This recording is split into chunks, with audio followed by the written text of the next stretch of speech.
La commission d'organisation et d'investiture est déjà installée au siège de notre parti.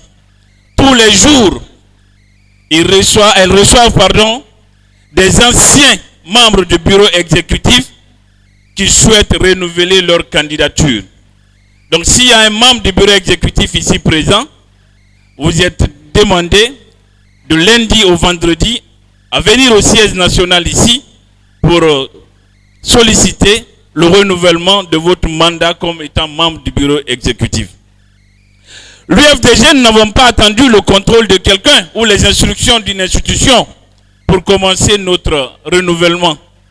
L'UFDG reste respectueuse de ces textes. Contrairement aux autres formations politiques qui organisent leur congrès en un seul jour, et le plus souvent, le nombre de délégués et des invités est plus important que le nombre de congressistes. À l'UFDG, depuis 2023, nous avons commencé ce processus de renouvellement et de validation de nos structures. Nous avons commencé au niveau des comités de base, ensuite les sections et les fédérations.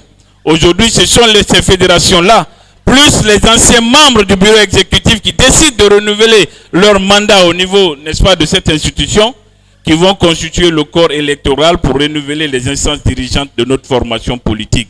C'est pour dire que l'UFDG, c'est d'abord les militants, les cadres de notre parti.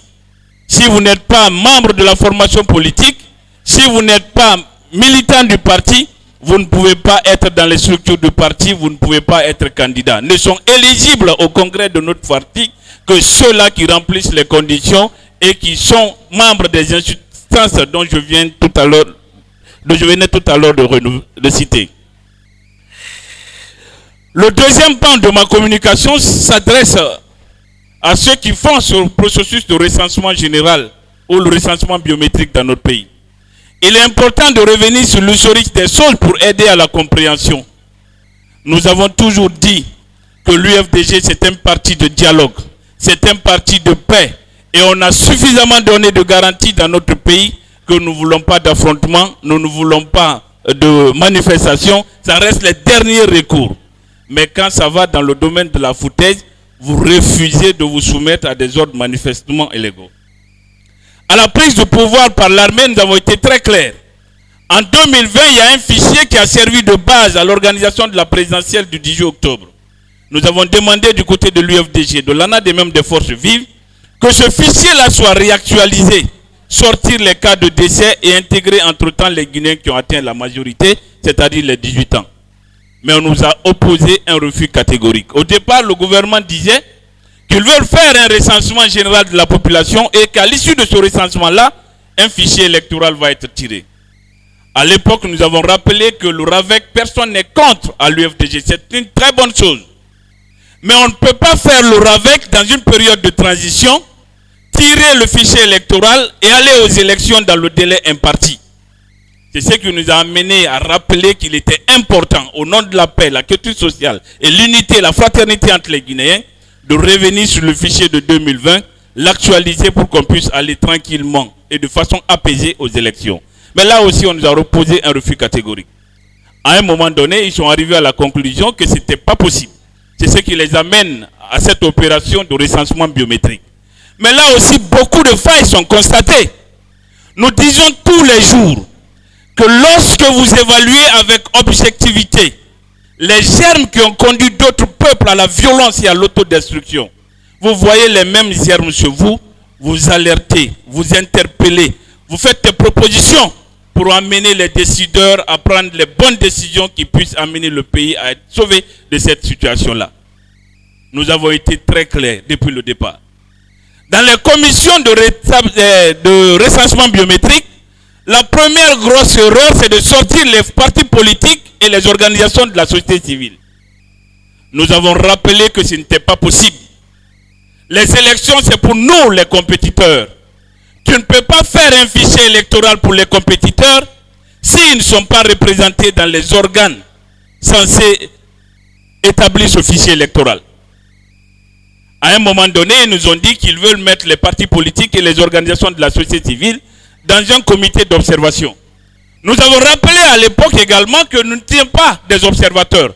Les partis politiques, nous sommes des compétiteurs. On ne peut pas nous mettre à l'écart. Aujourd'hui, les défaillances sont constatées à tous les niveaux. Vous venez dans certaines régions, beaucoup de kits ont été déployés. Prenez par exemple la région de la Haute-Guinée. À Cancan seulement, on vous dit qu'il y a plus de 1500 kits qui ont été déployés. Vous venez en Moyenne-Guinée, vous avez moins de kits. Vous venez en Guinée forestière, vous avez moins de kits. En Conakry ici, la capitale de notre pays, là aussi il y a de la discrimination par rapport même aux répartitions des kits. Vous venez dans certains quartiers, vous trouvez plus de 5 kits d'enrôlement. Vous venez dans d'autres quartiers, vous trouvez 2 kits, vous trouvez 3 kits. Et dans certains quartiers, les opérateurs de saisie qui sont déployés, la plupart ne maîtrisent pas l'outil informatique. Tout ça, ce sont des erreurs. Ce sont des erreurs du passé. Les erreurs du passé que le CNRD s'était engagé à corriger. Aujourd'hui, partout dans la diaspora, on nous signale des problèmes.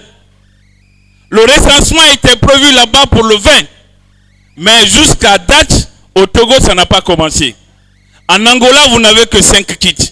En Belgique, ils ont choisi un bâtiment qui ne peut pas abriter plus de 15 personnes, alors que vous avez des millions de Guinéens qui veulent se faire recenser de ce côté-là.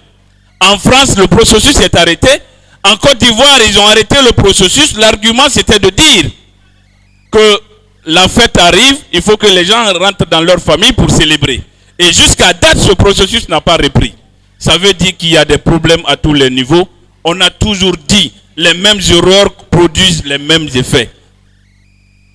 Ce processus-là est biaisé depuis le départ. Il faut arrêter de jouer avec la paix et la sécurité des Guinéens.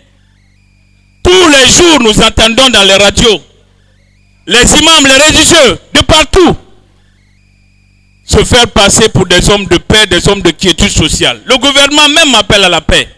Mais il n'y a pas de paix dans l'injustice, il n'y a pas de paix dans l'exclusion, il n'y a pas de paix dans le pilotage à vue, il n'y a pas de paix dans le gangstérisme politique.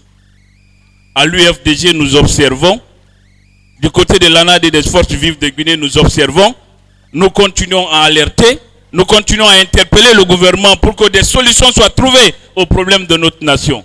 Mais ce qui reste sûr, nous n'accepterons pas qu'il y ait un hold-up électoral dans notre pays. Nous n'accepterons pas le gangstérisme politique dans notre pays. Nous n'accepterons pas que les voix des Guinéens soient attribuées à quelqu'un qui ne le mérite pas.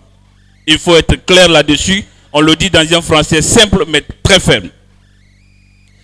L'autre aspect également de notre intervention, c'est la situation aujourd'hui de notre pays.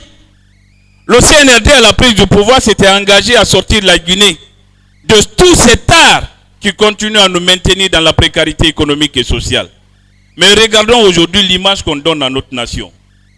Foliké Mengue, Biloba, Marwan Kamara, ils sont tous portés disparus aujourd'hui dans leur pays parce que tout simplement, ils ont refusé de se soumettre à l'injustice, ils ont refusé de cautionner la corruption, ils ont refusé de se taire dans des situations d'injustice et d'opportunisme politique.